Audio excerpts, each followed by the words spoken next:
Warning दे रहे हैं आपको, ठीक है। उसके बाद अगर जो कुछ भी होता है उसके जिम्मेदार आप होंगे। नाम क्या था आपका? औरंगजेब। एक हफ्ते के बाद जो कुछ भी होता है इस होटल के साथ उसके जिम्मेदार औरंगजेब होंगे। ये चीज रिकॉर्डिंग में आ रही है। अगर एक हफ्ते में ये होटल खाली नहीं किया गया तो ठीक है, क्या कहते हैं आप? खाली करेंगे? ठीक है, बस आपको जो धमकी वार्निंग देनी है लाइव दे दें। बोलते हो सही है यार, मैं क्या करूँ इसमें?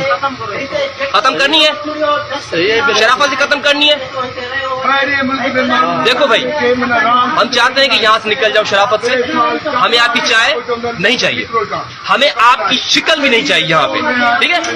बात ये है, जब सही है आप लोगों को पसंद है, सही है नहीं है ना पसंद, हमें आप लोग पसंद नहीं है। हम कहते हैं कि यहाँ से निकल जाए। रोज रोज हमारे लोगों को आप कत्लेआम करते हैं। ये अभी जो वाकया हुआ, पता है आपको क्या हुआ है? हैदराबाद में क्या हुआ है? आपकी नहीं है, सिंध हमारी है, सिंध होती है, सिंध कभी जिंदा है।